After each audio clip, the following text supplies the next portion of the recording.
Hey, my name is Maayan. Great to be here with you today. Really grateful for it.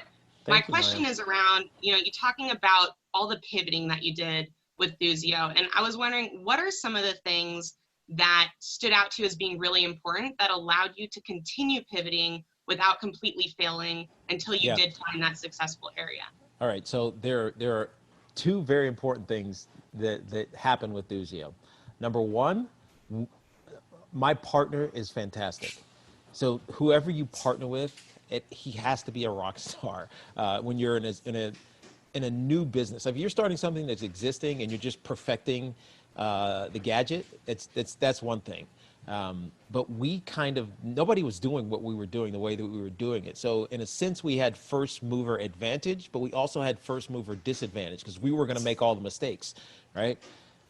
I have a great partner in Mark Gerson, and so when we'd get to that point where, man, we gotta figure this out, and we're running out of money, he would re-up, right? So we had financial stability, and once we started raising money, it was all strategic money. And what I mean by strategic, it was people who saw the vision and were invested in the vision, not the profit, right? They weren't driving us to profitability. If we'd have been driven to profitability, we probably would have folded 2 or 3 years in, maybe less than 2 or 3 years in to the business. So we had great partners, number one.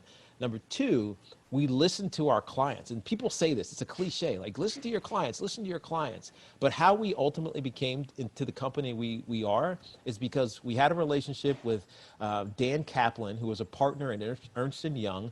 We were pitching him an idea about doing some events, at Ernst & Young. And they had the Super Bowl. Remember the Super Bowl back in 2016, I believe it was. Whichever one the Broncos or the Seahawks destroyed the Broncos.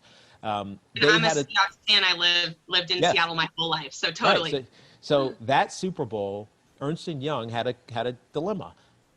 They could spend whatever it was, $400,000 on a professional service sponsorship for the Super Bowl, or they could spend a fraction of that and do some events in their offices. And ultimately, we were able to convince them that, hey, do some events in your offices. And we were able to book Steve Young and Dan Marino and Phil Sims and a few others who came into this event. Actually, it was 4 events throughout the week, and they loved it. And so all of a sudden, we knew what they wanted. As a business, they needed something to bring their top clients to their office, right? Not go to Giant Stadium or whatever it was, MetLife Stadium, and watch a football game, but bring their top clients to their office. And so we said, why don't we replicate this? And that's how Thuzio, as it exists, it became a business because our client was asking for something that we weren't providing, but ultimately found a way to provide.